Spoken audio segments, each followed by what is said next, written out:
This is DW International. I am Mulgeta Asafa and my guest is Feven Teklehaymanot, a psychiatrist and teacher at Mekelle University, Aider Referral Hospital. Welcome, Feven. Thank you.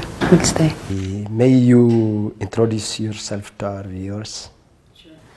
My name is Feven Teklehaymanot. I'm a psychotherapist, a clinical psychologist, and also a lecturer in Mekelle University, Aider campus. I'm working on the psychiatry department, on the teaching students, and also in practice giving talk therapy or psychotherapy for the patients who develop mental illness, different sorts of mental illness. I've been working in Mekelle University for the past 3 years now, and I spent 6 months from the 8 months all the genocidal war occurred in all over Tigray, around the central and the northwestern Tigray, including Aksum, Adit, which is Dagaberhe, Dagasalus, Samama, until Ahsaa, Rama, Farima. It's around, I think, 20 rural and urban areas. I've been giving mental health and psychosocial support for the survivors of different sorts of the genocidal atrocity, which is mainly genocidal rape, and like, for example, children who have been shot, who have heavy weapon blast injury. So I've been providing the mental health and psychosocial support who survive different sorts of genocidal atrocity and violences. Thank you very much. What happened in Tigray in those 8 months when the genocidal war occurred in all over Tigray, especially outside Mekelle? I think the first statement that I would use to express what happened in Tigray is that there is nothing left in the whole world that didn't happen. The worst things that happened in the whole world that have been happening in Tigray in those 8 months when the genocidal atrocities, when the genocidal war was happening in all over Tigray. So the statement that I would use is the worst things that happened in Tigray, the worst things that happened in the world have been happening in Tigray, and the things that never happened in the whole world also have been happening in Tigray. So when we describe what the worst things that happened in all over the world, and also that never happened even in the world, was that the first thing is a genocidal rape. I call it genocidal, not because I like the word or not because people are saying it, but because I've seen it, because I was there when the survivors survived such an atrocity, characteristic and a future that fulfill a genocidal rape. So the first thing was genocidal rape was committed in all over Tigray, in Tigrayan women, girls, and also children. So the first thing was genocidal rape. The second thing was anyone who was, especially outside Mekelle. I'm speaking from experience that I've been in central and northwestern areas. So anyone who was in Tigray when the genocidal war was happening experienced something that the whole world doesn't even have a word for it. I always say, speaking from the experience, that means I always say we might need a new word that we have to coin for our experiences that happened in Tigray. But since we only have words that we already agreed on, for example, we call it genocidal rape in the whole world. That means the characteristics in the futures that fulfill the genocidal rape. If it happened somewhere, we call it genocidal rape. We call it sexual violence. We call it, for example, for children's shooting and heavy weapon blast injuries and everything. We already have words that we coined in the whole world. That's what we're using right now. So we're gonna use that. But I recommend, and I've been saying this in every opportunity that I get, that we might need to coin our own word. For example, Israelis, they have their own word to describe what happened to them. It was some sort of, I don't know, a gruesome that the other world didn't experience, so they call it a Holocaust. So I think we might need a right word that can describe the things that we experience in the 8 months, and it's also ongoing right now. So if I have to recommend, I would say that we have to coin a new name. But since we have a word already that we can communicate in the whole world, I would say genocidal rape has been committed, And I think it's still is ongoing, especially in the areas that the Eritrean troops, the Amhara Defense Forces, and the Ethiopian National Defense are in control, especially in the western area. The genocidal rape is still ongoing. Tigrayan women, girls and children are being raped in a very brutal and horrific way. So I would say the genocidal rape is what has been committed in the past 8 months, and also there are also other genocidal atrocities, a brutal one that happened in Tigray. But I think we can also go detail on this. In general, that's what happened in the past 8 months when the genocidal war was occurring in all over Tigray. By whom did it happen? According to the survivors' testimony you gathered. This is only from my experience and from only the survivors that I was privileged to see. And it doesn't describe or it doesn't tell about who was in Tigray in the genocidal war. It doesn't describe who involved in the genocidal war. This is only my experience and my survivors' testimony. And according to their testimony, there are 3 main bodies or defense forces that were involved and perpetrated a genocidal rape and other atrocities on the survivors. The first one is the Ethiopian National Defense Forces. So most of the survivors, according to, I took only 60 samples, and from the 60 samples, I described which one is, how many of them were perpetrated by whom. So the first one, the highly perpetrated, from the highly perpetrated forces were the Ethiopian National Defense Force. The second one is the Eritrean troops. And the third one is Amhara Defense Forces. They have different sorts of names. Some call them Fano, some are militias, and other. So I would say there were 3 main defense forces and different forces, of course, who are not even in a country level. So I would say the Ethiopian National Defense Force, the Eritrean troops, and Amhara Defense Forces. Okay, gender-based violence versus wartime rape and genocidal rape. What is their similarity and difference? Gender-based violence, it's commonly used, the first characteristic of gender-based violence is a sort of violence which is perpetrated on someone solely and firstly, primarily, because of their gender. So it might include a lot of things. It includes rape, it includes sexual violence in general, it also includes sexual female mutilation, early marriage, and different, so it includes a lot of things. It's like an umbrella, but the primary feature of gender-based violence is it's solely and primarily depend on the gender. So when someone experiences gender-based violence, it's because she is a female. So it's an act or a violence that perpetrated on someone based on her gender. And it includes a lot of things. Like I say, it's an umbrella. So it includes sexual violence. In the sexual violence, there's harassment, there is rape, there is sexual assault, and different things. And there's also domestic violence, female mutilation. It could be also early marriage and different sorts. This is gender-based violence in general. The mainly violence that we call is the sexual violence. Sexual violence is one sort of gender-based violence. It's a form of gender-based violence, of course, but it's any sexual act which is non-consensual.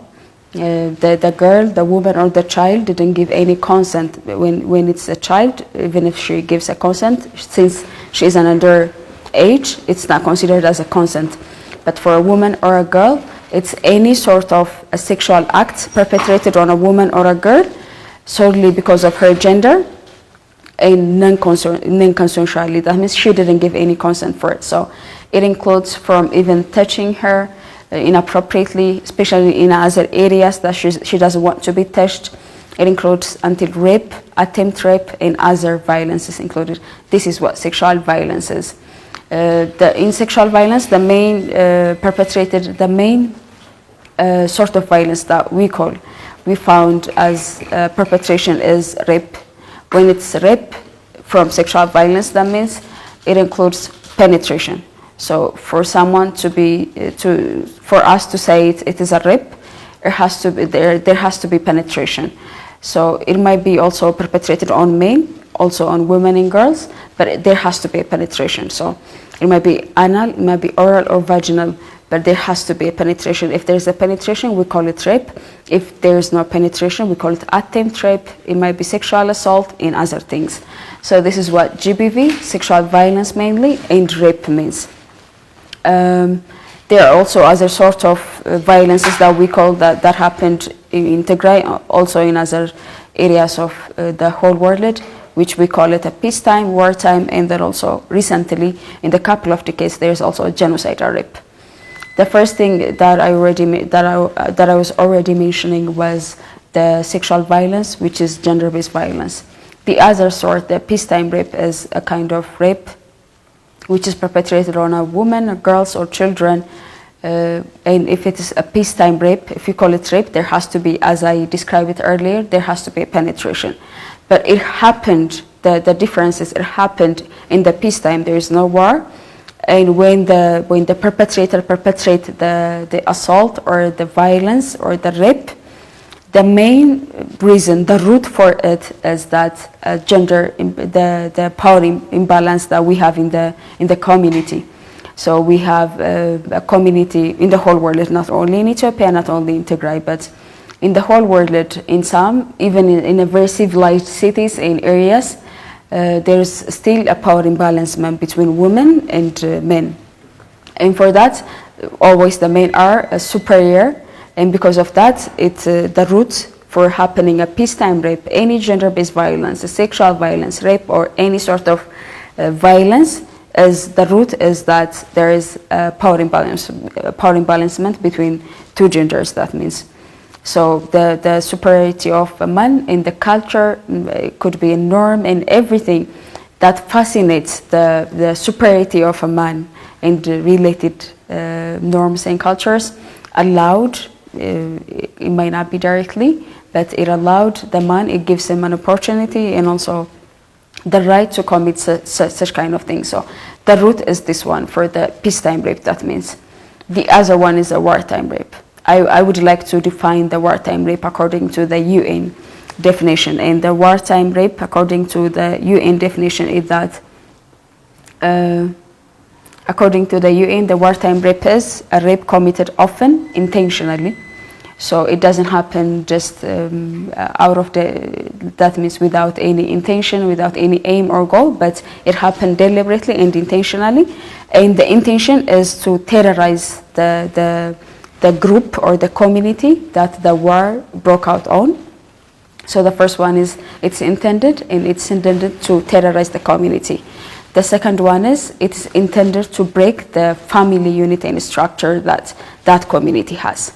And the third one is to destroy the community in general. So by raping their women, girls, and children, the perpetrators or the defense forces that started the war in certain areas, they wanted to destroy generally the community. That means, so the wartime rape is an intended one. It is with intention. And then the intention is that it's intended to terrorize the community, break up their family unit and structure, and destroy the community in general. This is the UN definition of the wartime rape, and it says that it's a deliberate and strategic decision on the part of the combatants to intimidate and destroy the enemy as a whole by raping their women, as I said, girls and children. And there's a labeled one, an opposition group. They call it an opposition group. So they want to destroy the opposition group by raping their women, girls, and children. And by doing this, they terrorize the community. They terrorize their defense forces. That means the opposition group defense forces. They break up their family units and structures. And finally, they are intended to destroy the community as a community. This is what a wartime rape is. So recently, I think it has been more than a couple of decades, but there's this new term that we have for other sorts of a wartime rape. It might occur during or even without a war. So it's called a genocidal rape. We've been seeing it in the whole world, especially in Rwanda. It has been perpetrated a genocidal rape in the Tutsi groups. There has been also a genocidal rape that have been committed in Bosnia case. And now what I'm claiming, from what I see, from what I experienced, from the patients that I had, from the survivors' testimony, is that Tigray also, genocidal rape has been perpetrated on Tigrayan women, girls and children. So when we see what genocidal rape is, it might occur, as I explained it earlier, it might occur during war, or it might not even, there might not even be war. But the characteristic that we have for genocidal rape is, they call it, it's a brutal weapon of war. So when it's genocidal rape, it's not just only gender-based. The assault, the violence has been perpetrated on women, girls and children, maybe also on men. It could also happen in male, because it's not solely depend on gender. So what genocidal rape is, it's a brutal weapon of war. So combatants, they use it purposely and deliberately and strategically as a military weapon. So the one feature or characteristic that we have for genocidal rape is that the fighting bodies, they use it as a weapon. And when we say as a weapon, not only it's not intended to affect or to rape only gender, it's also to rape ethnic. They call it, in the couple of research that I have been saying, they call it, it's an ethnic rape. It's not only a rape perpetrated on women, girls or children. It might also happen in men, it might happen on male also. So it's an ethnic rape. It's not only a rape that perpetrated on females, girls, women or children that I've been saying. So the first thing that we have at genocidal rape is it's an ethnic rape. The second one is it is strategic and deliberate. So it's intended to kick a goal. It has an aim that wants to, the combatants, it might be the defense forces, it might be the government, it might be anyone, but they have a deliberate and strategic goals that they want to kick. And by doing that, by committing the genocidal rape, they want to kick those goals that, as it might be military, it might be political, it might be economical, it might be social, it might be also psychological goals. It has certain goals that they want to kick, and by perpetrating the genocidal rape, they kick the goals that they already said that. Okay, what are the features of the genocidal rape? Okay, the genocidal rapes, it has its own features and characteristics that differentiated from wartime rape, general wartime rape, that also differentiated from gender-based violence, sexual violence, or any sort of peacetime rape. So the characteristic that we have is, the first characteristic is, as I call it, as I mentioned earlier, it's an ethnic rape. So when the perpetrators pick a girl or a woman or a children, it's not solely because she's a female. As I said, as I expressed it earlier, it might even be a man. So when they pick a survivor or a victim that they want to commit the rape, it's because of their ethnicity, it might be because of their race or anything. So it's an ethnic rape rather than only the gender based. So the first feature is it's an ethnic rape. The second one is, as I mentioned earlier, it's a systematic rape. So it's a deliberate one, and they committed intentionally to kick some goals. So it's a systematic, calculated, and also with intention. So the second feature is it's not a random rape that committed by riff-raff soldiers, but it's a systematic, calculated, and a systematic one intended to kick some goals. The other one is it happened publicly most of the time. So the one feature or characteristic of a genocidal rape, it doesn't happen in the houses by hiding or something, but it happened collectively and publicly. So what we see in Rwanda, for example, even in Bosnia, is that they've been raping women publicly. Even in Darfur, they line up a family and a community member to watch the rape. They don't only do it publicly, but they do purposely by lining up family members and community members to witness it. So the other feature and characteristic of a genocidal rape is it's a public one. It happened publicly and purposely, intentionally, lining up family members, maybe other community members like neighbors or someone who's fleeing in Tigray. That's what happened. Women and girls and children have been running for their life, and they pick one girl and rape her in front of the people who are running or fleeing for their life. So the other characteristic is publicly raping women and intentionally lining up a family member, a community member, neighbors, anyone to witness the rape. That's the other feature or characteristic of the genocidal rape. And the other one is it happened massively, like it's a mass rape. what we see in Tigray, what we've seen in Tigray is that they intentionally would like to rape, they attempt to rape. We don't know how many of the women and girls and children have been raped until now, but as far as we know, it was a mass rape. So they would like to rape as much as possible, like as much number, as much women, as much girls, as much children as possible. So they raped any woman they faced in front of them, fleeing in the streets, in their house, by going into the house. So they raped purposely, intentionally, with an order that they don't want to pass even one girl without raping. There's this experience that is my patients shared with me during our sessions that we had in the mental health and psychosocial support, and they say that while they were fleeing for their life, even the soldiers, there was this incident that happened around the places that I were, and they were just running for their life. It was the Eritrean troops, and they were running for their life because the TDF was coming, and they were very close. And in the road, knowing that the TDF might catch them, they didn't want to pass by not raping any woman or girl in the street. So even taking the risk to be killed, taking the risk to be harmed by the TDF who's coming back to them, which was very close, they were raping women, as many as they can, before being killed, before being anything. So what they were saying to the survivors was that, as the survivors claim, and as the survivor statement, they say that even if we die, we don't want to pass by not raping you. And when they say by raping you, they didn't say the survivor, Tigrayans in general, Tigrayan women, girls, and children. They say that even if I die, I would like to die raping a woman, raping a child, raping a girl, a Tigrayan one. That means they were representing a group. So it was a mass rape. That's the other characteristics of genocidal rape. The other one is the intention is not to gain a sexual pleasure.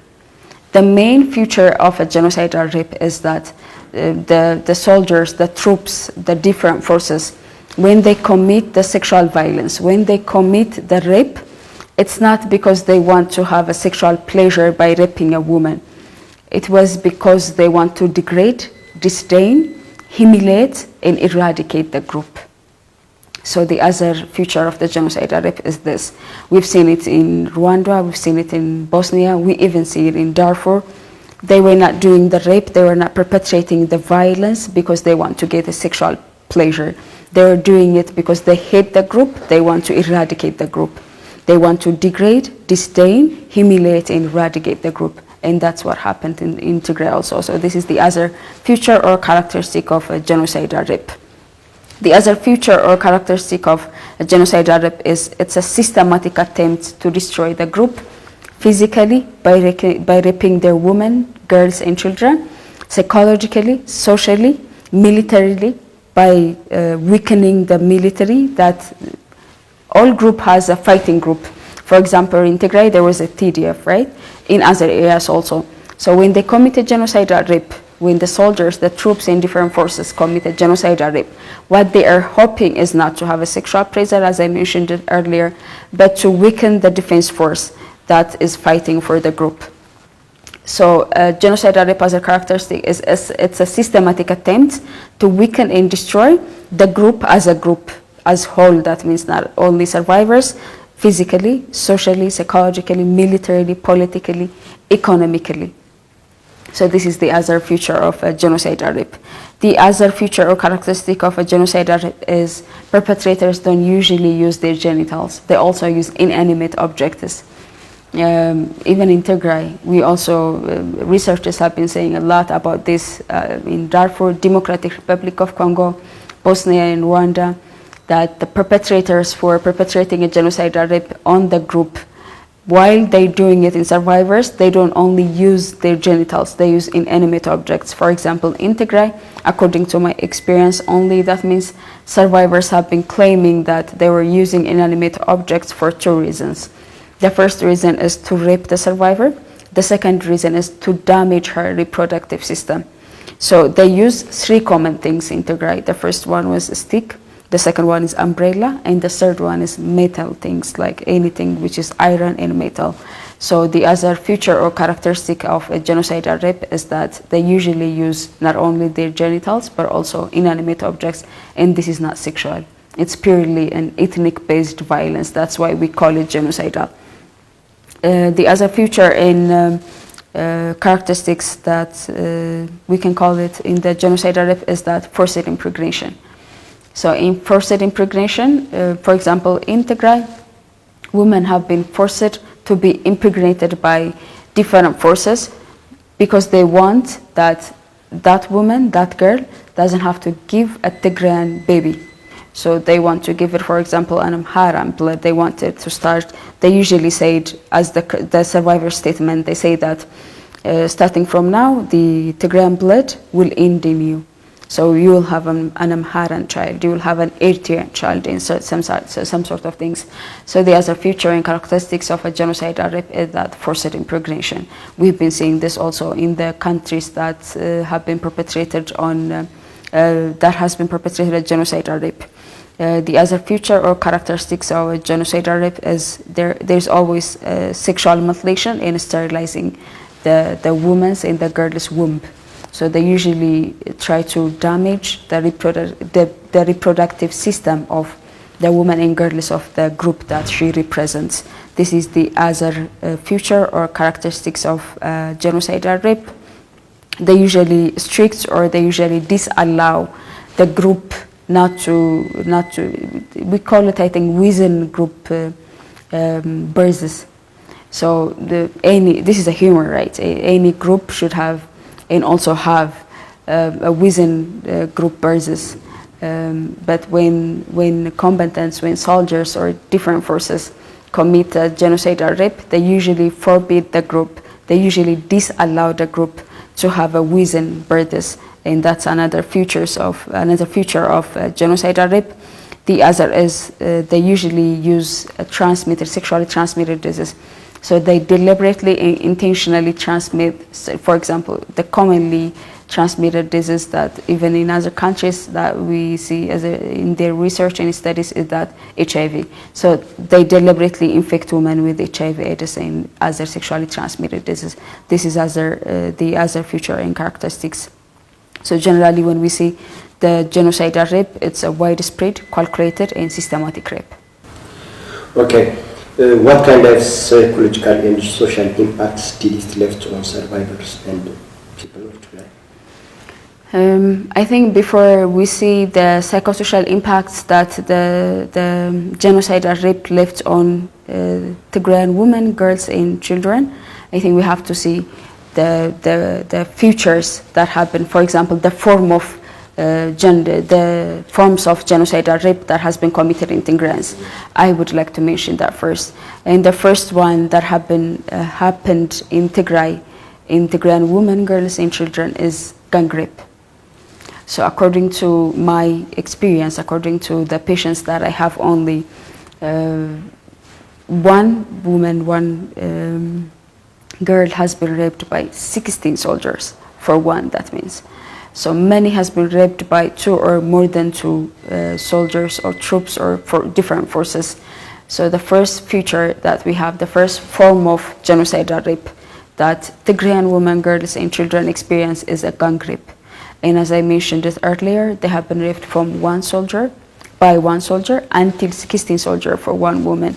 So that was the first form. The second form was Tigrayan children, especially speaking from my experience, have been raped on 2 days. In my experience, I will never forget this, and I don't want anyone to forget this one. I also included in the book that I'm writing currently, and there was an 8-year-old child. She was spending a family time in her family with her mother and other siblings that she has in the family. And the Eritrean troops have been in the area, in their village, that means. So at one night, they came to their house and they took her, the 8-year-old child. They didn't touch anyone else. They say, we want her, and they took her. She was just only 8. And they took her, they've been raping her for 2 days. And God knows how many of them, nobody knows how many of them raped her The family only knows she had been continuously and repeatedly raped by the Eritrean soldiers who have been in the camp that they prepared for themselves in the village. And after they raped her, after she became unconscious, they sent a message for the family to take her. And when she, it was very hard militarily and politically to have a healthcare service at that time. So there was a lot of obstacles, but finally when they reached to us, we couldn't save her life. So she was raped on 2 days. And this is not only a one person story, this is not only a one child story, it's a story that Tigrayans share in general. This has been happening in many areas. I'm just sharing this from my experience. So the other form of sexual violence that we call genocide or rape, that the Tigrayans experience was raping on 2 days. Tigrayan women, girls and children have been raped on 2 days. This is the other form of sexual violence that we experience in Tigray. And the other one is the perpetrators, all sorts of perpetrators, the Eritrean troops, the Ethiopian National Defense Force, and the Amhara different forces. They were not only using their genitals while they were raping the woman, they were also using inanimate objects. As I mentioned it earlier, the survivors claimed that there were 3 objects that the perpetrators commonly used: stick, metal, and umbrella. And can you imagine when someone used an umbrella to rape a woman, to put it in woman's reproductive system for 2 reasons? That means so as to damage her reproductive system, and 2 is to be fascinated by raping her with inanimate object, to degrade and disdain her community and her group in general. So the other form of sexual violence that we call genocide or rape, the other form that the Tigrayan women, girls and children experience is being raped not only by perpetrators' genital, but also being raped by inanimate objects. The other form is public rape. So Tigrayans have been raped anywhere. I can say this really with confidence, with 100% confidence. They have been raped in anywhere. They have been raped in religious institutions, including church and mosques. I had patients that I see. There was this patient that I see. She was raped right in front of the church. She was going out. They caught her, and they want to humiliate the whole followers of the religion, not only her.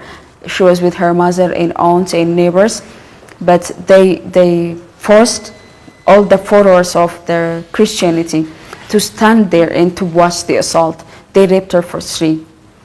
And the other form is public rape. So as I mentioned it earlier, they have been raped in religious institutions.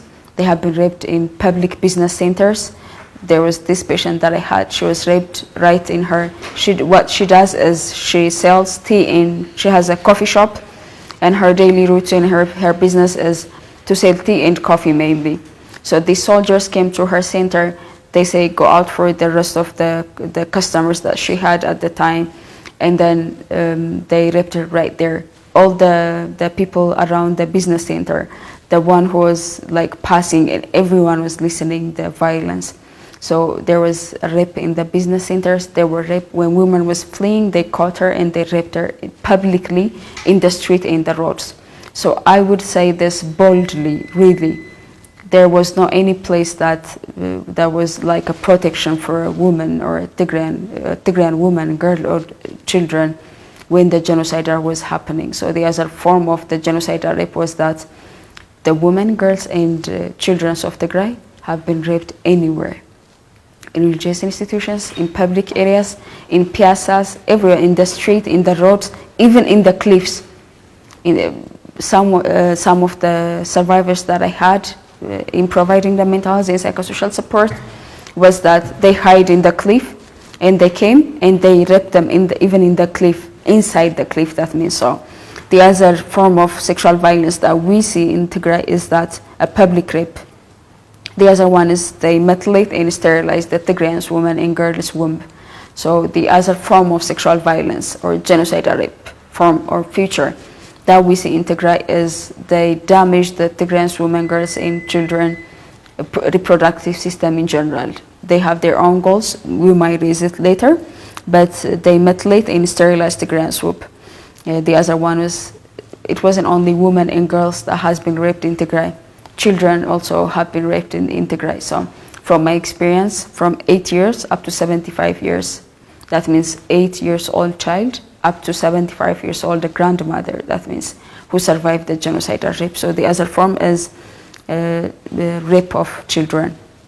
The other is they forced a family member of a survivor to rape the woman or girl or child of the member, the family member. So Tigrayan women, girls and children have been raped by their own father forcefully.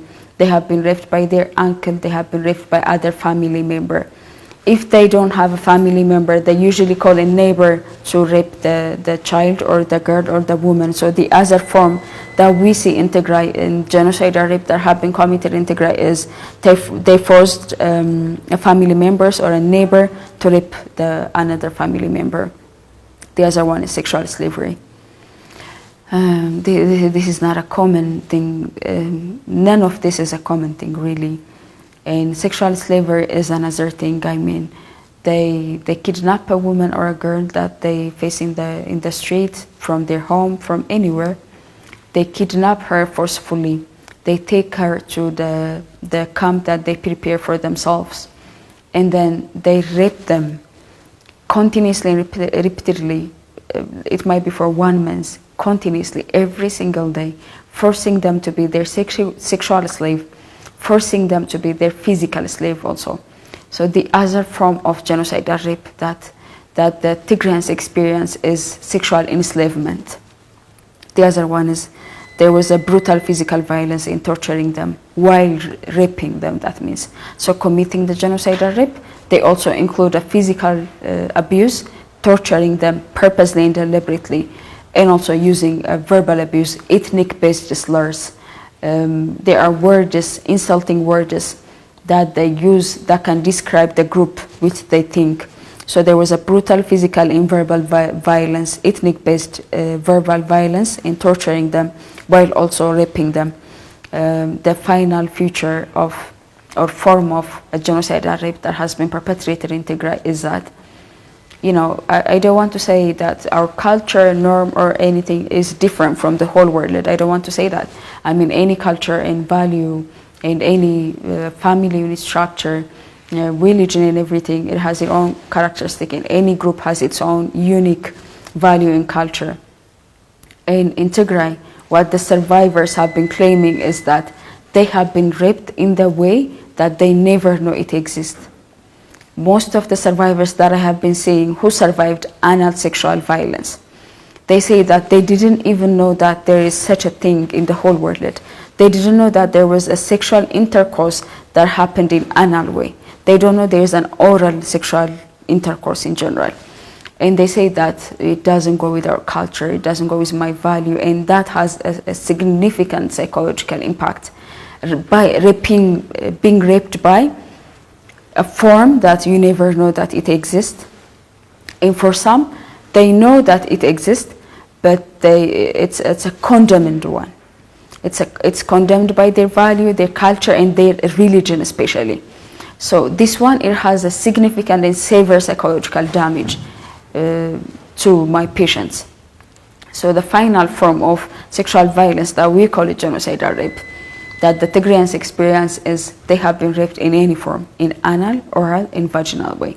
And for some, they didn't even know there's other form of sexual violence other than vaginal. So for them, it was very weird, that it was very strange, and it was, I've seen them, for example, there was this patient that I saw, and I remember it took a day for her to stop crying because she has been raped anally. And she couldn't stop crying, and she was overwhelmed. I remember her face, her eyes, and everything. She couldn't accept that she was raped that way. She may feel that she is committing a sin. Yes, for some, yes. And as I already said, for most of them, they don't know that there was this form of sexual violence, an oral and an anal one. For others, they know it exists, for some of them. But as I said, it's condemned, and they say that I have been raped by the way that the churches teach that it is condemned and it's satanic.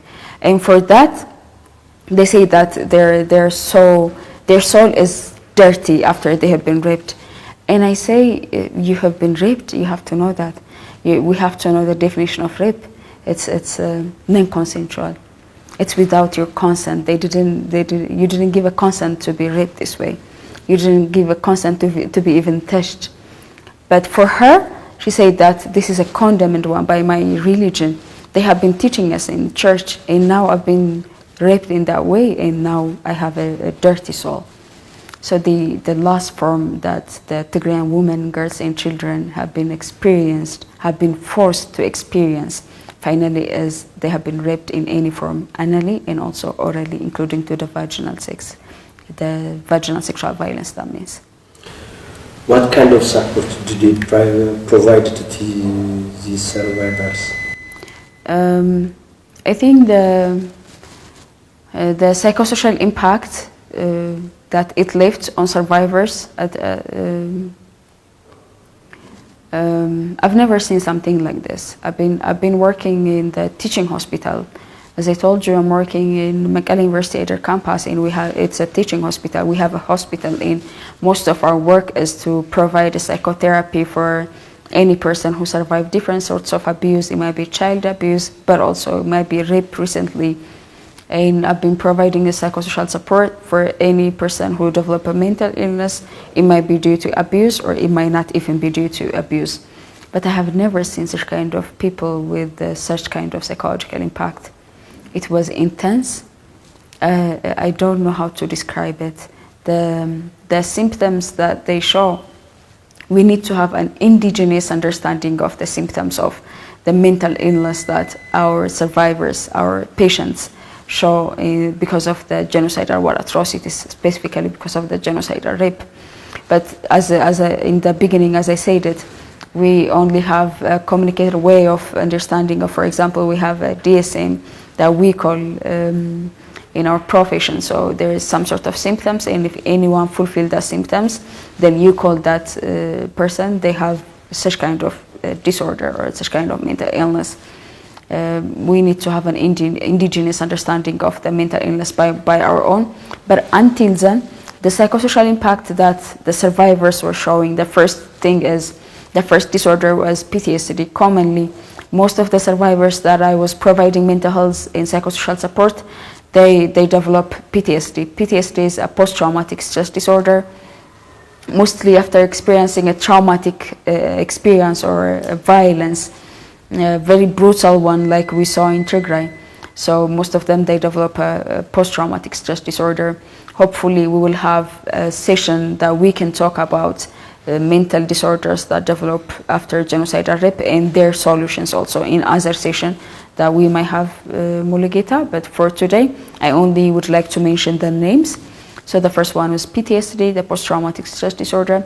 The other common mental disorder that I saw in my patients that I was following was anxiety disorder. It might be different sorts of anxiety disorder. The most common one was generalized anxiety disorder. So most of the survivors after the genocidal rape, they show the symptom of anxiety disorder. The third common mental illness, that depression. So comorbidly sometimes.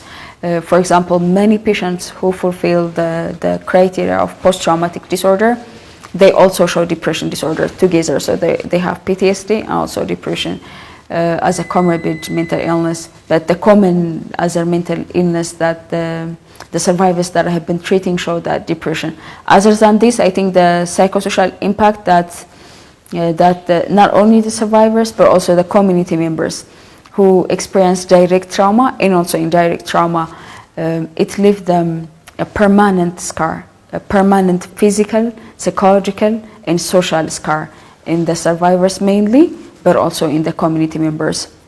The other psychological impact is that most of the survivors, they feel shame and guilt.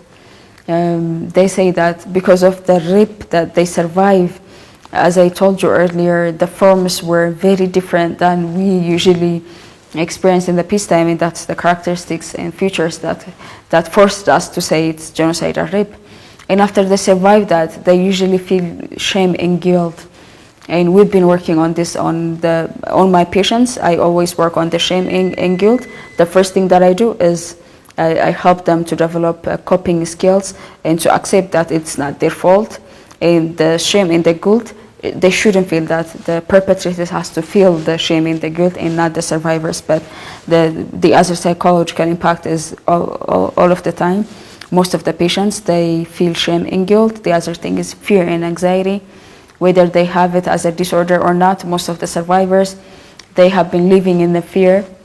I wasn't able to see them in the past 1 year since, the problem right now we have. There's no fuel, there's no transportation, I couldn't visit them. But during the genocidal war, when it was occurring during Tigray, even though it's ongoing, it's still ongoing, they were living in intense and excessive fear. And since the defense forces, most of the defense forces, like the Eritrean troops, they were always in the village, in the survivors' village. The Ethiopian National Defense Force was also in Tigray. The Amharian Defense Forces were there, so they feel that they might be raped again. But because of a lot of rational reasons, they lived in fear, and I don't know how they are feeling right now. They were also feeling anxiety, they were feeling depression. Most of the patients, they feel depressed after the genocidal rape. They survive. And the other very common symptom that I see, the other very severe psychological impact that I see in survivors was that they were forced to relive the sexual violence that they survived. It's not for them, for the survivor, it didn't only happen once. They feel like it's happening all over again every single day. We call it reliving it, and the other symptom was persistent nightmare. So they feel like they are reliving it, they are really re-experiencing it. But most of the survivors that I was providing the mental health and psychosocial support, they had persistent nightmare. That we worked on some, especially with the psychosocial impact, with the psychosocial support. The social impact that it left not only on survivors, I believe, on the case studies that I see, I think the social impact was only on survivors, but also on the community, in the group in general. And the first social impact that it left on survivors and in the community is it damaged and destroyed the survivor, first primarily, her family, the family unit that we have, the group as a group, and the social structure that we have. This is the first social impact that I learned in the 6 months that I was providing the mental health and psychosocial support. The second social impact is that it breaks the social fabric, values, and cultures that we have as Tigrayans. And the third one is it was one way of torturing not only the survivor, but also the group as a group. I mean, it's a torture, it's a way of torturing it. So the other social impact is that the perpetrator left on not only the survivor, but the community or the group in general. It's one torturing way. So the group has been tortured, I believe. The group as a group, that means Tigrayans have been tortured by the genocidal rape that have been happening in Tigrayan women, girls, and children. The other social impact is they have been working very hard intentionally to disdain the group. And I think for some survivors and community members, they feel like they have been disdained. And this is the other social impact that I've seen and that I have witnessed in survivors and other participants of group therapies. The other social impact is they disallow, the perpetrators disallow within group births. So most of the survivors, they have now genocidal rape babies that we have to work on.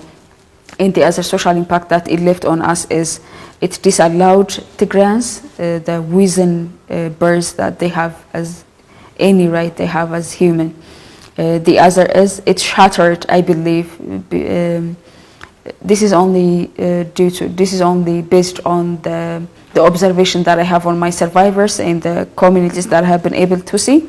And it shattered the structure, the family structure, the cultural structure, and the religious structure also. Most of the survivors, they say that they don't have religion anymore because of the genocidal rape they survived. They say that they don't have God, they don't have anything related to the things, the religious things, the spiritual things that they used to believe. This is a huge impact that it left on the survivors and the community members. So I believe that based on my observation, it shattered the structures that we have, family structures, cultural structures, religious structures that we built for years. And the last social impact that I observe in my studies is that they have created a collective memory for the group, not only for survivors. This is not the story of women, girls, and children who survived genocide or rape. This is a story of a generation, a whole generation, a Tigrayan generation. And I think the last social impact it left is it created a collective, not a good one, a negative collective memory for all of us. This is the other social impact. So what I have been providing is that I've been providing a mental health and psychosocial support for the symptoms that I already told you, or both the psychological and social impact it left on them. I have been providing a mental health and psychosocial support as much as it was possible for me to provide it. I've provided for 6 months. I've been able to see more than 300 patients. I would like to know how they are doing right now, but right then it was a great relief for them to receive mental health and psychosocial support. What kind of support should be provided to the survivors and to the group in general within the international community, Tigrayan diasporas and Ethiopians? Okay.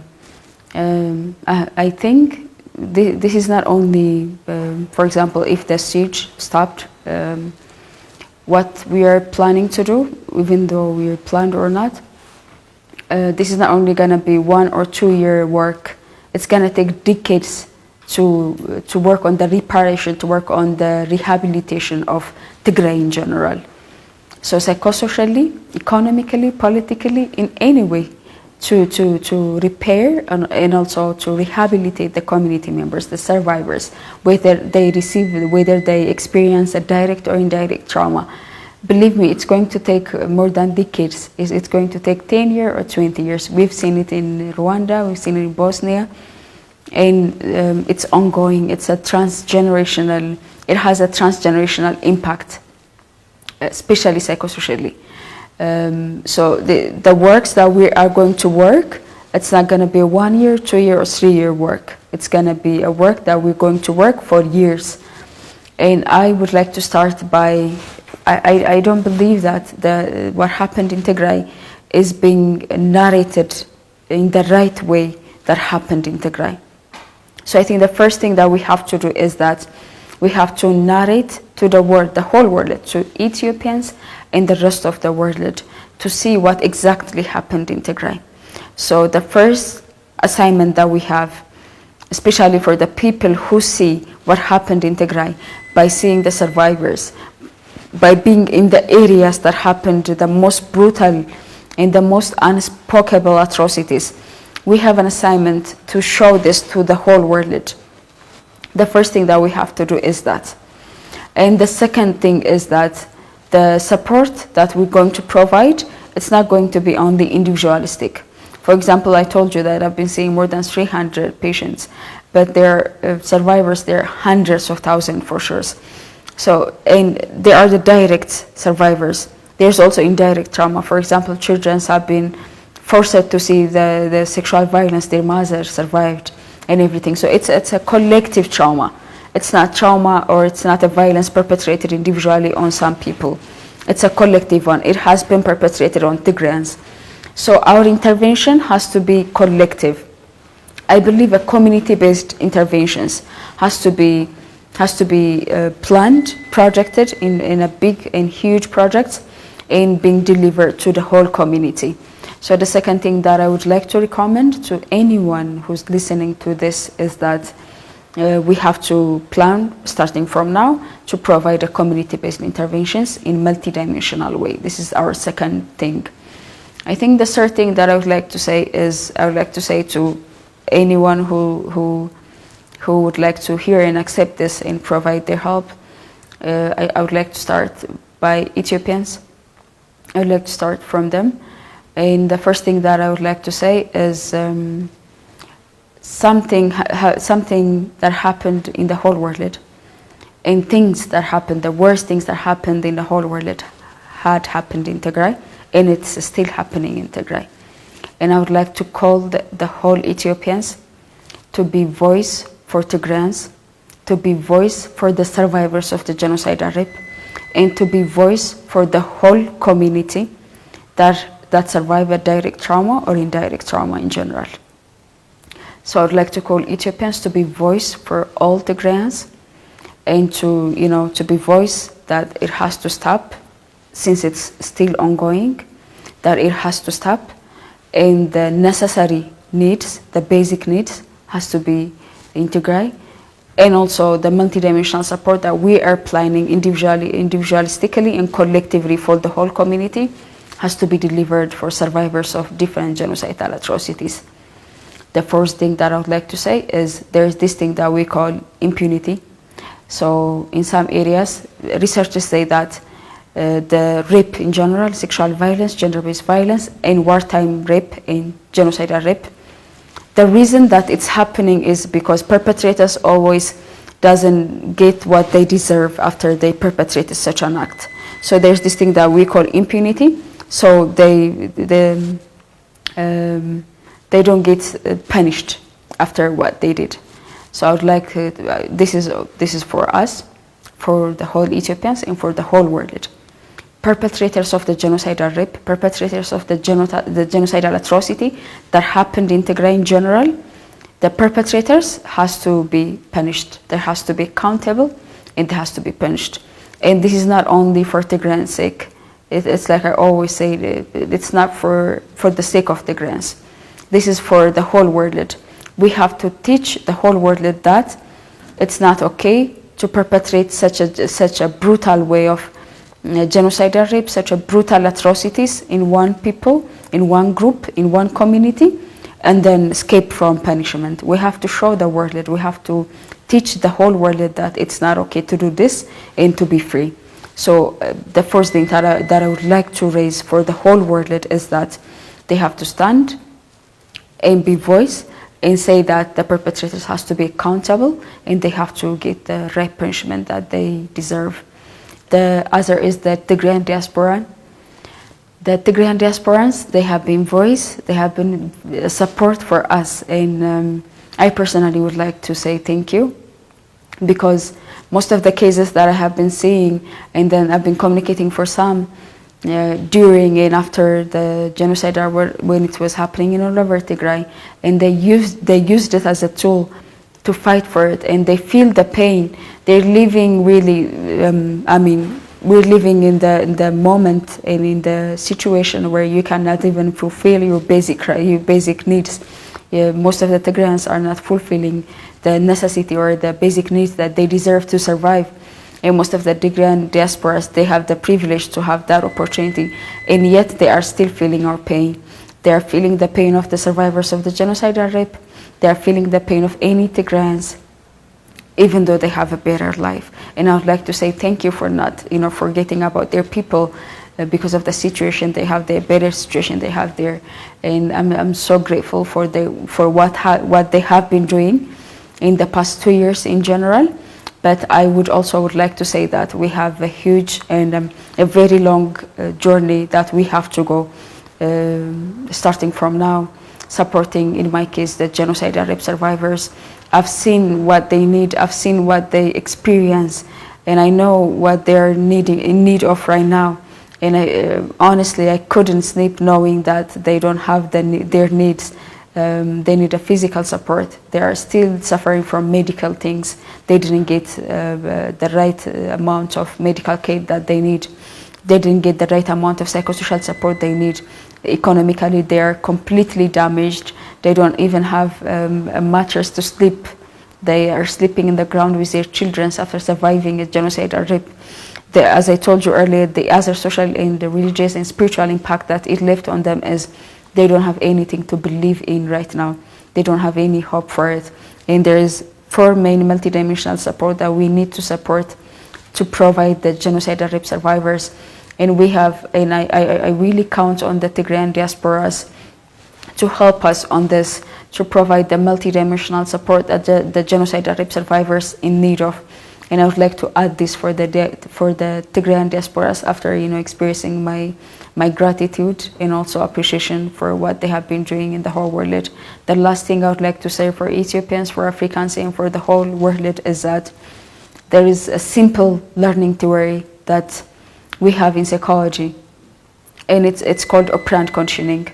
And it says that any human learns due to conditioning. And this operant conditioning, it has a principle that people learn, any people, especially children, they learn by reward and punishment. So the whole world, we as a human, we learn due to reward and punishment conditioning. So when you get rewarded by doing something, you do that behavior over and over again. And when you get punished for doing something, then yes, you stop doing it, right? This is a simple learning theory. And I think what happened in Tigray, the genocide rape that I've been sharing with everyone, genocidal atrocities that we cannot finish speaking or writing about, what happened in Tigray in general. I believe that the whole world, Ethiopians, Africans, primarily Ethiopians and then Africans in the whole world, have been rewarding the perpetrators to keep doing it, and they are still doing it, and no one is stopping them, no one is saying anything, no one is taking any appropriate words that they have to stop them. And I believe that we have been rewarding the perpetrators, the defense forces, the different forces in general, the Ethiopian government and the defense force that it uses, the Eritrean government and the troops in the Amhara and different forces. We have been rewarding them to perpetrate what they perpetrated in Tigray, and what are they still perpetrating in Tigray. And I say that we have to stop rewarding such an act. We have to change our principle, and we have to use the operant conditioning, which is the other one, punish them. They have to be accountable for what they did and for what they are still doing, and they have to stop, and they have to be accountable. They have to have a legal consequence, especially for what they did and for what they are still doing. So what I would like to say finally is the Ethiopians, the Africans in the whole world is being a bystander. A bystander is to stand there and to watch simply. So they have to stop being a bystander and take action. That's what. Can you tell us something about the book you are writing? Oh, okay. The first thing that I mentioned as a solution is that we have to show what happened in Tigray. All of us who had a privilege, we have to show the whole world that what happened in Tigray, so that it doesn't continue, so that the survivors receive the right amount of service and support they need, and so that it will never be repeated in any areas in the whole world. So that being said, I already wrote a book, and it has been given to the university. Since I'm an academician, I've given it to the university, and it passed an internal evaluation.